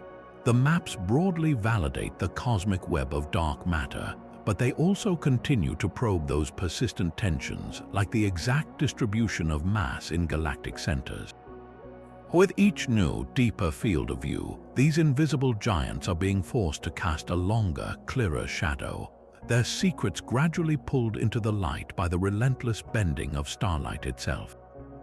The same gravitational lensing that reveals dark matter in distant clusters is now being turned inward, focused on our own cosmic address. The grandest mystery of all is the one we live inside, the shape and substance of the Milky Way's own dark matter halo. Mapping this invisible architecture is a detective story written in starlight, using the few celestial witnesses that have ventured deep into the dark. Our most daring probes are the hypervelocity stars. These are stellar outcasts flung from the galactic center by gravitational interactions with the supermassive black hole, now racing outward at speeds over 1 million miles per hour. Their trajectories are like long, straight survey lines. As they climb out of the galaxy's gravitational well, any slight deflection in their path is a direct measurement of the halo's pull, charting the slope of the invisible mountain they are escaping. Then there are the ancient globular clusters, dense balls of hundreds of thousands of stars that orbit far beyond the galactic disk, and the handful of satellite dwarf galaxies like the Large Magellanic Cloud. Their slow, grand orbits are not random. They are constrained by the total mass enclosed within their vast loops. By tracking their precise motions over years, astronomers can weigh the entire Milky Way, dark matter and all, by seeing how fast these distant objects swing around us. But perhaps the most exquisite tools are the tidal streams.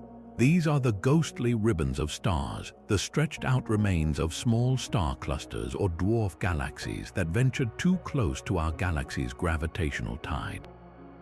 Over billions of years, they have been pulled apart into long, flowing rivers of stars that trace precise orbits around the galaxy.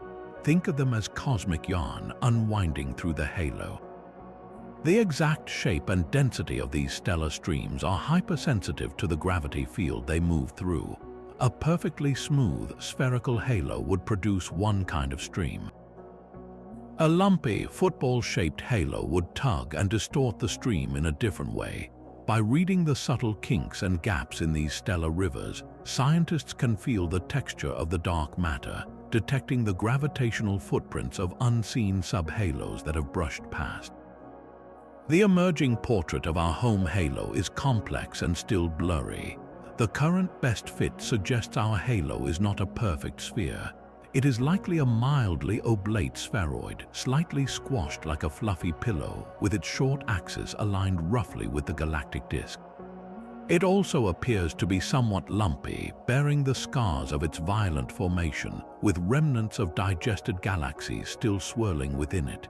Yet for all this progress, staggering uncertainties remain. Estimates for the total mass of the Milky Way, and thus its halo, still vary by a factor of 2. That is the difference between a galaxy of 1 trillion solar masses and 2 trillion.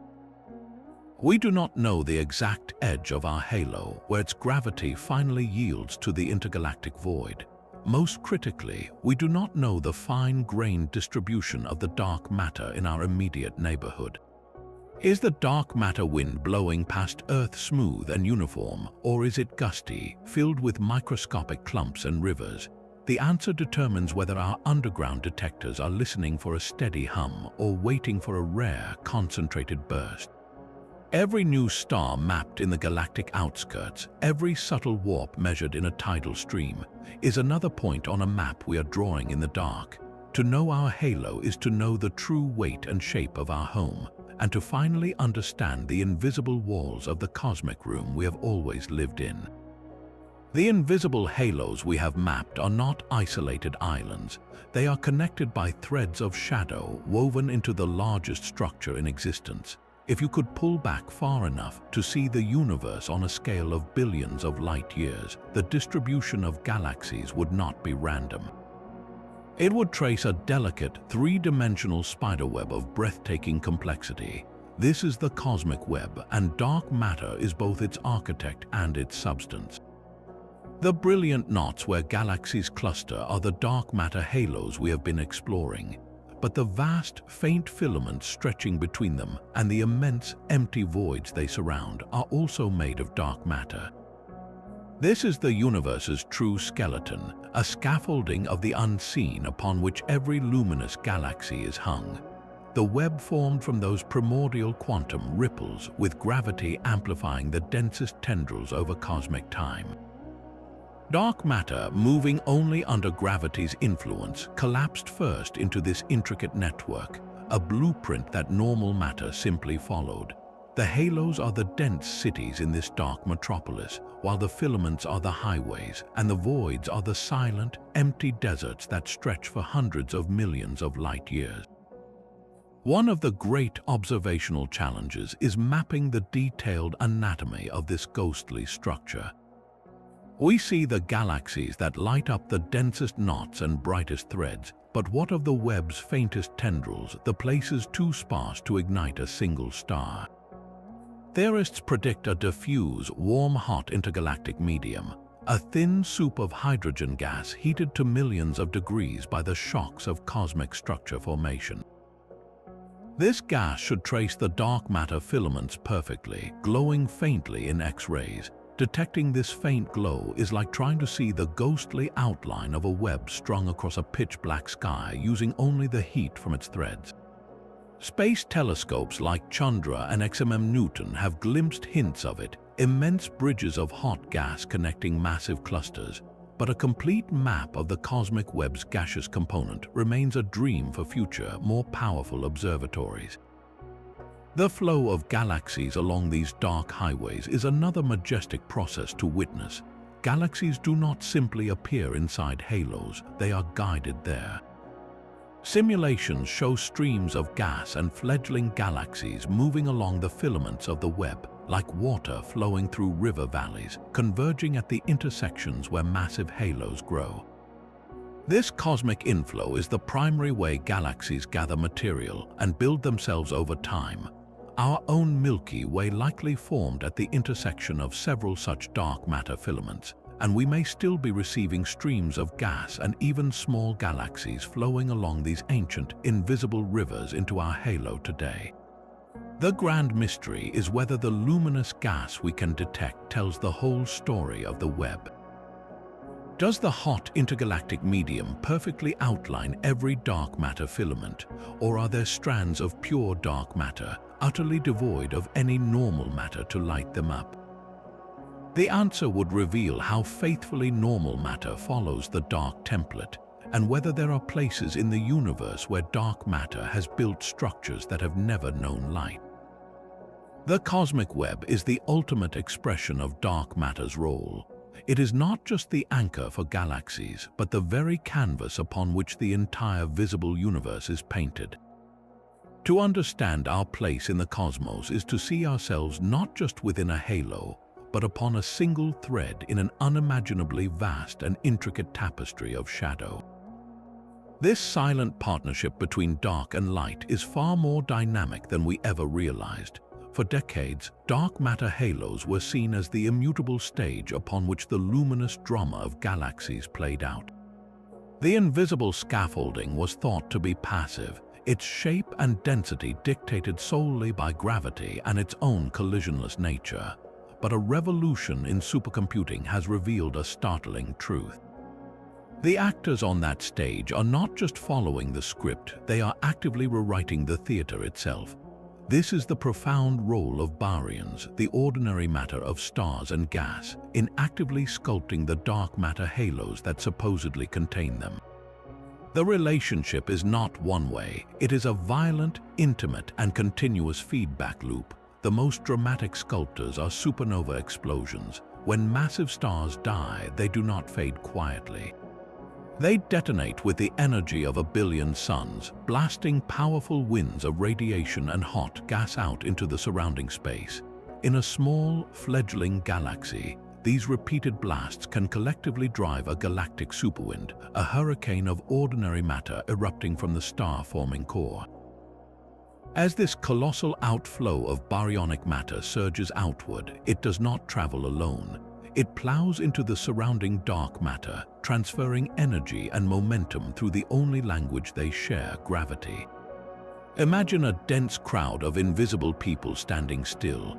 Now imagine a powerful jet of water blasting through the center of that crowd. The people are not hit by the water, but as the ground shakes and the crowd parts to make way, their formation is permanently altered. In a similar gravitational recoil, the explosive ejection of normal matter can dynamically heat the dark matter, pushing it outward and smoothing the sharp central peak into a gentler, flat core. This process offers an elegant solution to the cusp versus core mystery, painting it not as a flaw in dark matter, but as a signature of a galaxy's vibrant, explosive youth. But supernovae are not the only cosmic engines capable of this reshaping. At the other end of the scale lies the monster in the basement, the supermassive black hole. When such a beast feeds, it becomes an active galactic nucleus, a quasar whose radiation outshines its entire host galaxy. The energy pouring from this accretion can drive even more powerful relativistic jets and winds, heating galactic gas to extraordinary temperatures and driving it out to the furthest halo reaches. This feedback is so potent it can regulate star formation across an entire galaxy, and in the process dramatically alter the gravitational potential at the halo's heart. The dark matter responds to this shifting landscape, rearranging itself around the void left by the expelled baryons. Capturing this intricate dance requires a new generation of cosmological simulations, ones that move beyond modeling dark matter alone.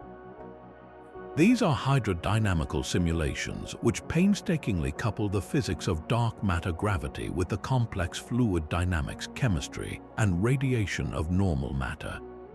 They simulate the birth and death of stars, the blast waves from supernova, the accretion onto black holes, and the subsequent feedback into the intergalactic medium. Running these coupled simulations consumes immense computational power, but the results are transformative. They show universes where dark matter halos are not pristine mathematical forms, but complex structures bearing the scars and smoothing effects of billions of years of stellar violence. This baryonic feedback may be the master key that unlocks several small-scale mysteries at once. It could explain why some dwarf galaxies have cores instead of cusps. It could account for the scarcity of visible satellite galaxies, as early feedback might have blown the gas out of countless small halos, leaving them dark. It could even influence the distribution of the largest subhalos, affecting the too-big-to-fail problem. The emerging picture is one of co-evolution, a constant negotiation between the dark and the light. The dark matter halo provides the gravitational womb, but the baryons born within it grow up to become powerful forces that remodel their own home, blurring the line between architect and inhabitant in the cosmic dark.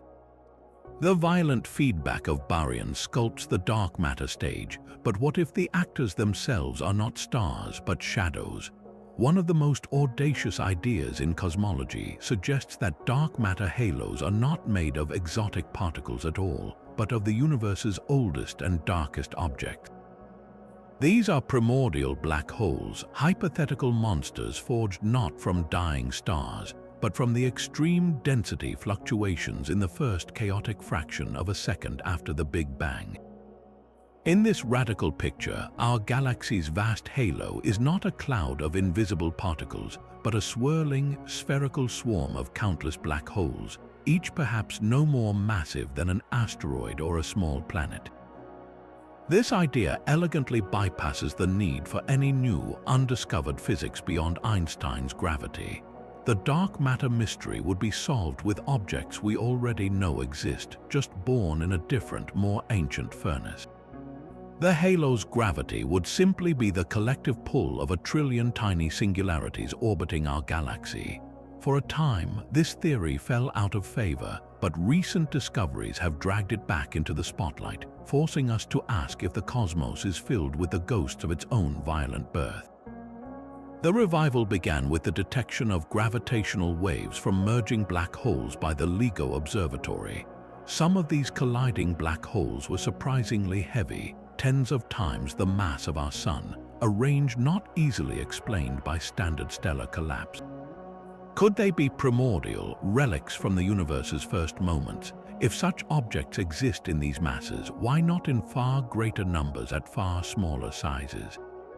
A dark matter halo composed of asteroid mass black holes, each weighing as much as a mountain but compressed to the size of an atom, would be nearly impossible to detect individually. Yet their collective gravity would behave exactly like the smooth, collisionless dark matter our models require. They would stream through each other and through normal matter without a whisper, just as the bullet cluster demands. They could even provide those dense seeds for the supermassive black holes at galactic centers, solving two puzzles with one ancient population.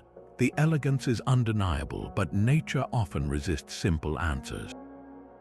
This idea must survive a gauntlet of observational tests, and the constraints are severe. The first major challenge comes from a phenomenon called gravitational microlensing. If a significant portion of our halo were made of these small black holes, they would occasionally drift in front of a distant star in a neighboring galaxy like the Andromeda. As the black hole passed, its gravity would act as a tiny lens, magnifying the star's light and causing it to briefly flare in brightness. For years, dedicated surveys have monitored millions of stars, watching for these telltale flashes. They have seen some events, but not nearly enough to account for all the dark matter. The halo cannot be dominated by black holes in the mass range of planets to several times the mass of our Sun. The microlensing searchers would have seen their shadows flitting across the stellar background. The second constraint comes from the pristine early universe itself. The cosmic microwave background is a sensitive record of conditions when the cosmos was only 380,000 years old. A large population of primordial black holes would have injected energy into this primordial plasma as they evaporated or accreted matter, leaving distinctive scars on the microwave background's temperature patterns. The fact that we do not see these scars rules out black holes as the primary dark matter component across a wide range of masses, particularly the very smallest ones. So where does this leave the idea? It is not dead, but it has been forced into a narrow window of possibility. Perhaps dark matter is a mixed population, a combination of some unknown particle and a smaller number of primordial black holes that formed from the rarest, most intense density peaks. These black holes could then explain specific anomalies, like the unexpectedly heavy black hole mergers seen by LIGO, without having to constitute the entire halo. Or perhaps the black holes exist in a mass range that current surveys are blind to, either incredibly light or astonishingly heavy. An asteroid mass black hole is one possibility, but so is a halo made of a smaller number of black holes, each weighing 1,000 solar masses, objects too large to cause microlensing but too small to be the supermassive giants at galactic centers. These intermediate mass black holes could be the dark matter wandering the halo like invisible giants. Their collisions would be rare but catastrophic, producing gravitational waves of a frequency we are only just beginning to probe. This resurrected theory forces us to confront a profound duality. Is the dark matter halo a thing of fundamental physics, a new particle that represents a frontier beyond the known? Or is it an astronomical phenomenon, a collection of ancient, collapsed objects that are dark simply because they are black holes? each answer paints a different portrait of the universe's first instant. A particle halo speaks of a smooth quantum origin. A black hole halo screams of a turbulent, seething birth where space itself fractured under unimaginable pressure. The silent giants holding galaxies together may, in the end, be the coldest and darkest fossils of all, waiting not to be detected, but to finally reveal their singular gravitational nature. The James Webb Space Telescope is not just looking far away, it is staring back into deep time, catching the first glimmers of structure in a universe only a few 100 million years old. Its infrared eyes are revealing galaxies that are shockingly bright and fully formed cosmic toddlers that appear far too massive and mature for their tender age. These are not the faint, fragile proto-galaxies our models predicted would slowly coalesce over billions of years. They are brilliant, bustling metropolises shining in the cosmic dawn. And every one of those brilliant cities implies something even more profound hidden in the dark, a host dark matter halo that grew to immense size at a breakneck pace. The light we see is only the crown, but the halo is the head that must wear it. To hold such a massive, luminous galaxy together so soon after the Big Bang requires a dark matter container of staggering mass and gravity, assembled with impossible speed. This discovery throws a wrench into our most careful timelines of cosmic evolution. How did these invisible giants get so big so fast? The standard model of cold dark matter is a story of patient, hierarchical growth, where tiny seeds merge over eons to build larger structures. But the baby galaxies seen by Webb suggest their halos must have been born large, or experienced a period of runaway growth that defies our simulations. One radical possibility is that dark matter in the early universe was not perfectly cold. If it was slightly warm, moving at a significant fraction of light speed, it would have smoothed out small-scale clumps but allowed the very largest density peaks to collapse earlier and more efficiently. In this scenario, the first dark matter halos could have been rare, massive behemoths from the very start, providing ready-made gravitational wells for gas to rush into and ignite those precocious galaxies. Another, even more exotic idea points to the nature of gravity itself. Could an enhanced gravitational force in the early universe, perhaps linked to the inflattened field that drove cosmic inflation, have turbocharged the collapse of these first halos? Or does the answer lie not in the dark but in the light? Perhaps our understanding of how stars form in pristine gas is fundamentally wrong. Maybe the first stars were unimaginably efficient, converting nearly all available gas into stellar fire with a speed and brilliance we have never witnessed in the modern cosmos. This ultra-efficient star formation could make a small halo appear disproportionately bright, tricking us into thinking its invisible foundation is more massive than it truly is. Yet the sheer number of these bright early galaxies makes that explanation difficult to sustain. Webb is acting as a time machine for dark matter, showing us the infant portraits of these halos when they were just a few % of the universe's current age. Each surprisingly brilliant galaxy is a flashbulb, illuminating for a fleeting moment the silhouette of the colossal, invisible structure that cradles it. The tension is clear. Either dark matter has properties we did not anticipate, allowing for explosive early growth, or the process of galaxy formation inside those halos was a wildly different, more ferocious event than anything that came after. We are witnessing the universe's first acts of construction, and the blueprint does not match the one we brought. These ancient halos hold the secret to their own rapid assembly, a secret written in the distribution of their first stars, now being revealed by a golden mirror staring back to the beginning of everything. The silent particles of the cold dark matter model are cosmic hermits, passing through each other without a whisper. But what if dark matter is not antisocial? What if it lives in a bustling, interactive community governed by its own hidden set of rules?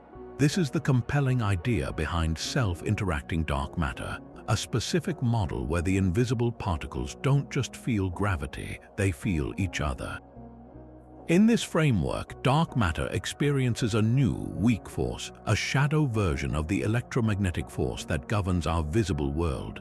This dark force would allow dark matter particles to collide and scatter off one another, especially in the crowded, dense centers of halos where traffic is heaviest. These frequent, gentle collisions act like a form of internal pressure. Imagine a crowded room where everyone is standing still, packed tightly in the center. Now imagine if those people could gently bump into each other and shuffle around. Over time, that dense, sharp peak in the center would naturally smooth out into a more even, relaxed distribution. This is precisely how self-interacting dark matter could solve the cusp versus core mystery.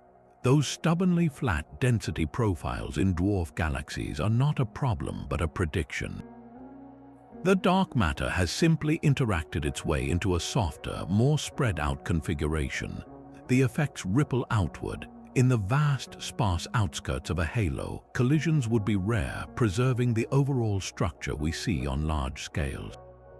But in the dense inner sanctums of dwarf galaxies and the central regions of larger halos, this self-scattering would constantly redistribute energy, smoothing sharp edges and eroding overly dense clumps.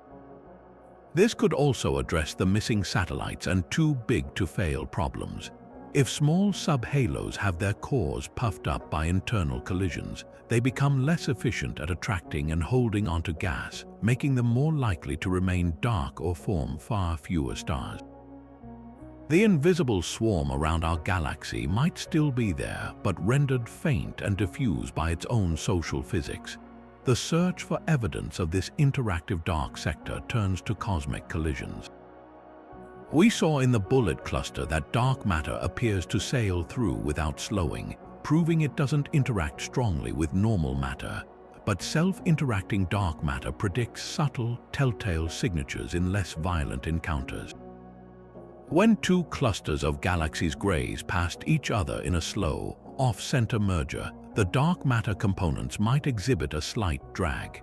The frequent particle collisions within each halo could cause them to slow down relative to the stars, creating a small but measurable offset between the peak of the mass, mapped by gravitational lensing, and the centroid of the luminous galaxies. Astronomers are now scrutinizing several such merging systems, looking for exactly this kind of lag. A definitive detection would be a smoking gun for a dark force. Furthermore, the detailed density profiles of ultra-faint dwarf galaxies serve as perfect laboratories. The coldest, most collisionless dark matter predicts these halos should be incredibly dense at their centers. Self-interacting dark matter predicts they should be much fluffier. By measuring the motions of stars within these faint smudges, we are essentially taking the temperature of the dark matter's social life. The model is elegant, but it walks a tightrope. The interactions must be strong enough to reshape dwarf galaxy cores, yet weak enough to allow the bullet cluster's dark matter to pass through unscathed. It must smooth small clumps without destroying the large-scale cosmic web that fits our observations of the early universe. This balancing act makes it a precise and testable idea. We are left with two contrasting portraits of the cosmic dark. One is a universe of solitary ghosts, vast halos of particles that know each other only through the long-range whisper of gravity. The other is a shadow universe alive with invisible traffic, where dark matter particles engage in a constant, gentle dance, shaping their homes from the inside out. The truth may lie in the precise shape of a dwarf galaxy's heart, or in the slow-motion drift of two colliding giants, revealing whether the universe's dominant substance is a crowd of strangers or a society with laws of its own. Every single dark matter halo, from the faintest wisp to the mightiest cluster, tells a story, but to hear the universe speak, we must listen to the collective voice of them all. This is the power of the halo mass function, a deceptively simple statistical tool that holds some of cosmology's deepest secrets.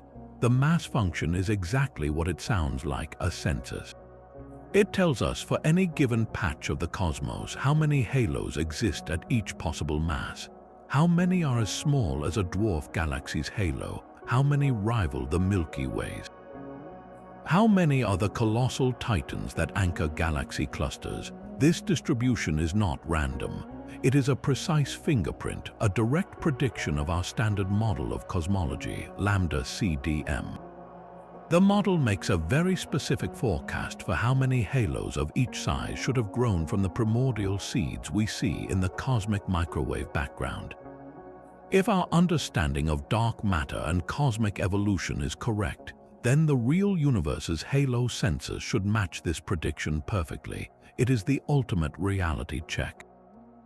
So, how do we count something invisible? Astronomers have become master census takers using two primary tools. For the largest, brightest halos, those holding massive galaxies and clusters, they conduct vast galaxy surveys. By mapping the positions and distances of millions of galaxies, they can statistically infer the masses of the dark matter halos that host them, building up a count of the giants. For fainter, smaller, or even completely dark halos, they turn once more to gravitational lensing.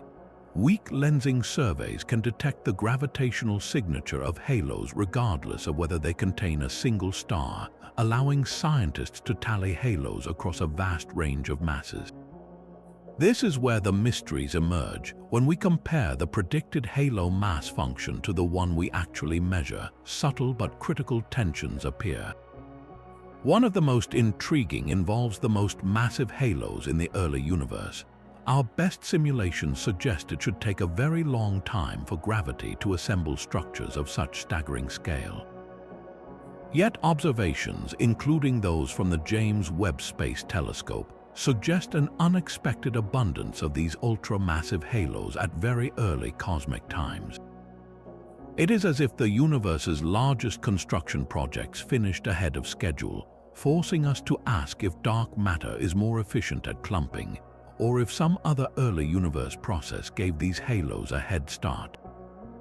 Conversely, there are hints of a possible shortage of mid-sized halos in the local universe. This is a different kind of puzzle. If certain mass ranges are underpopulated, it could point to a fascinating process, halo stripping. As small halos fall into the gravitational domain of a giant like the Milky Way, the intense tidal forces can tear them apart, not just removing their stars, but actually dissolving their dark matter substructure into the smooth background of the main halo.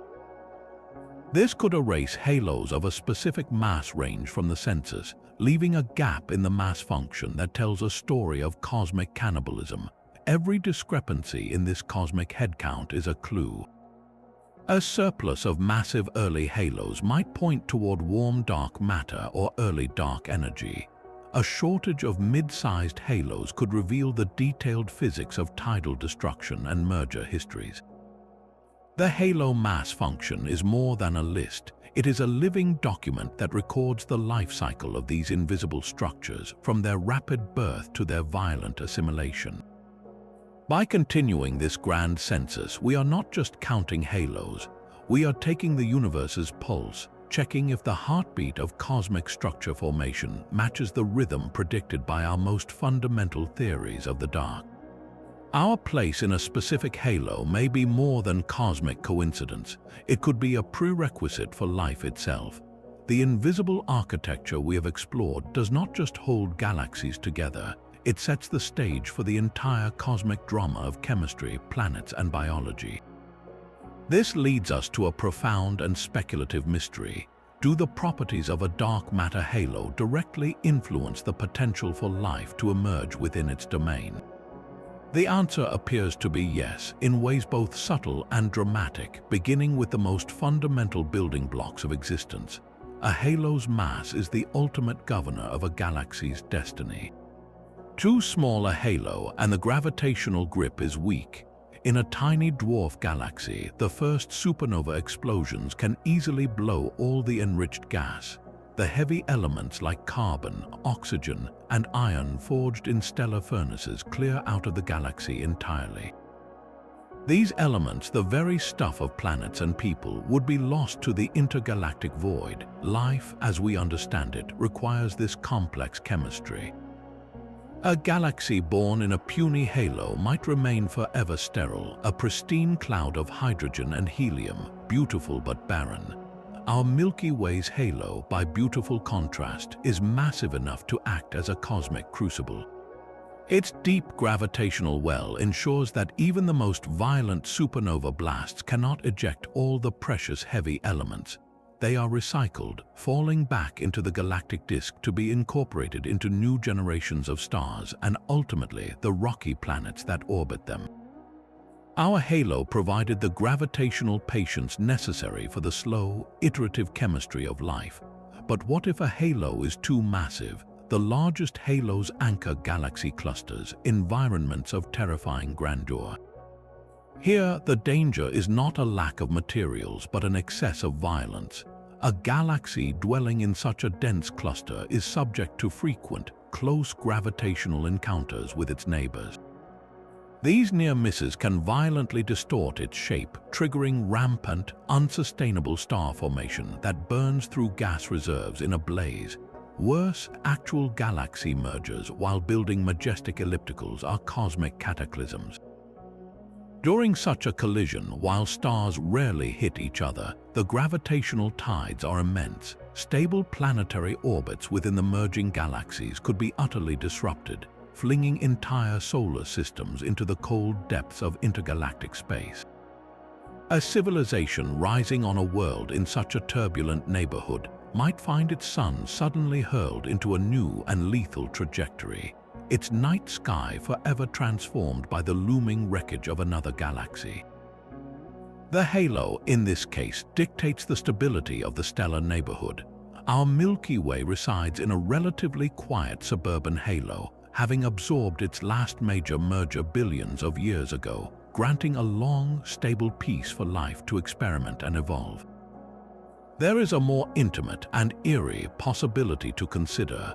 If dark matter particles can annihilate each other, as many models suggest, then the densest region of any halo, its very center, should be a faintly glowing engine of radiation.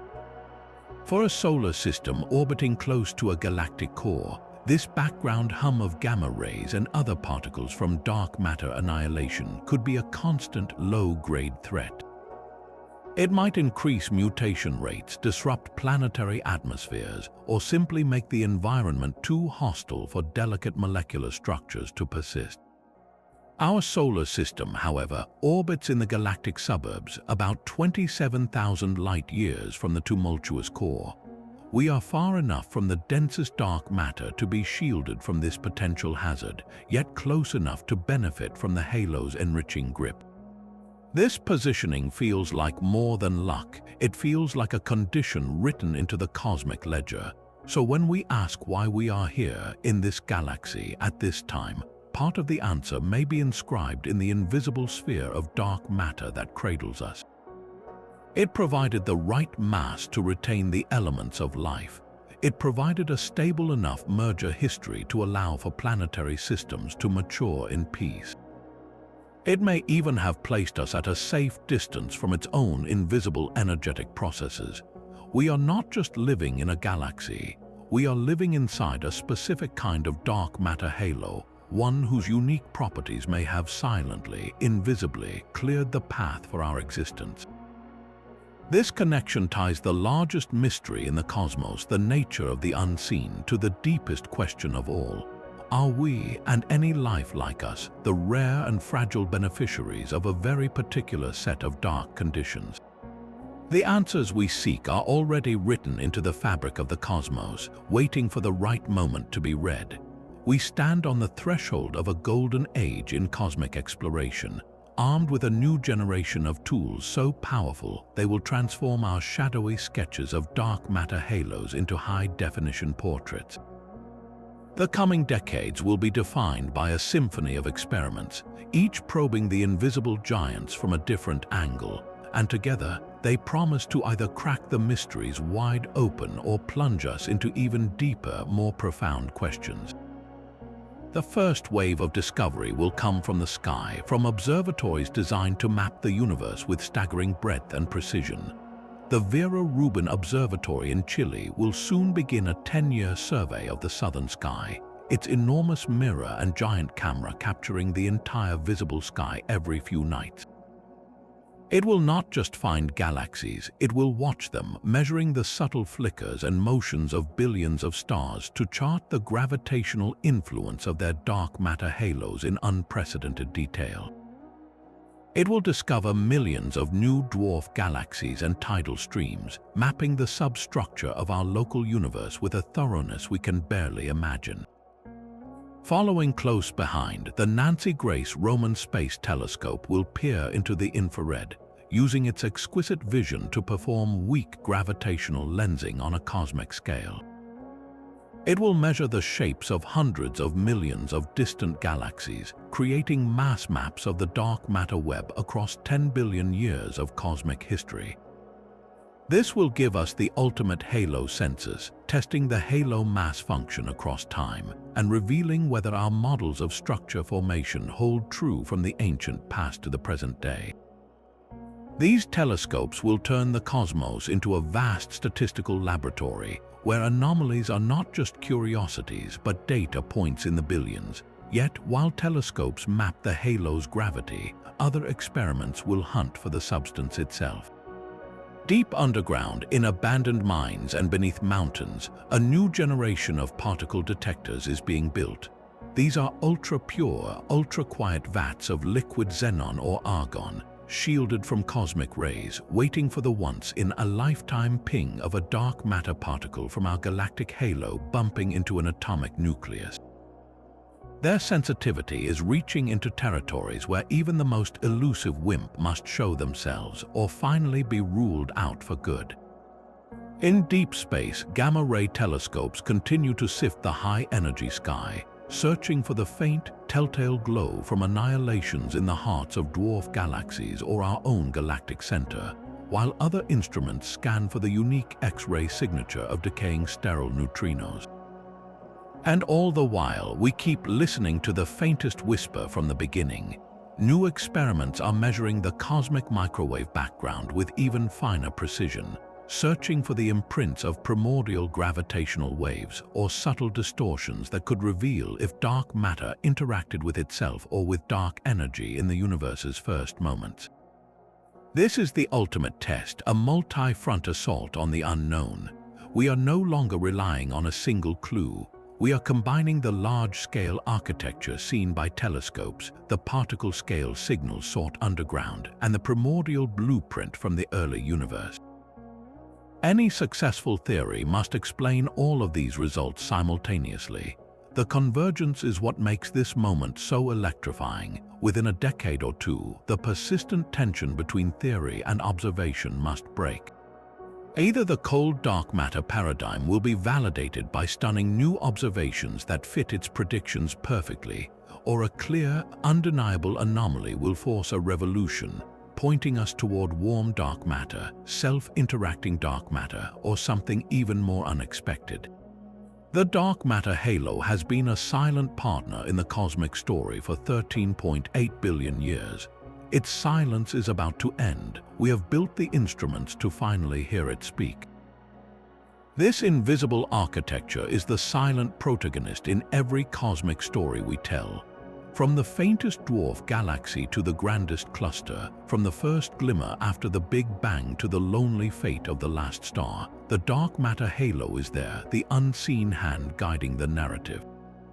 Our journey through these 25 mysteries has not been a tour of isolated curiosities, but a single, winding path through the greatest unknowns of modern science. Every puzzle, from the missing satellites to the impossible planes, from the nature of the particle to the fate of the cosmos, is a different facet of the same profound enigma. It is a humbling, even dizzying realization. The universe we see, with its brilliant galaxies and swirling nebulae, is just the decorative flourish on a framework built from something we cannot see, touch, or yet fully comprehend. The majority of the cosmos is a shadow, and that shadow is what gives the light its form and its home. This is where our exploration rests for now, but it is not an ending. It is an invitation. The coming years will be a golden age of discovery as telescopes like Vera Rubin and Roman map the dark web with impossible precision, and deep underground laboratories listen for the faintest whisper of a particle. Each of these 25 mysteries is a thread, and one of them, when pulled, may unravel the entire tapestry to reveal the stunning picture beneath. We are all witnesses to this grand unraveling, so we turn the question to you. Which of these mysteries captured your imagination the most? Is it the ghostly ultra-diffuse galaxies, massive yet dark, the synchronized dance of satellite galaxies on their impossible plane? Or the haunting possibility that we live in a halo of ancient black holes, fossils of creation itself? Let us know in the comments below. As you look up at the night sky, remember this. You are not just looking at points of light in an empty void. You are gazing out from within the embrace of an invisible giant, looking across a universe woven together by threads of shadow. Every star, every planet, every one of us exists within the hidden architecture of reality. The greatest story is still being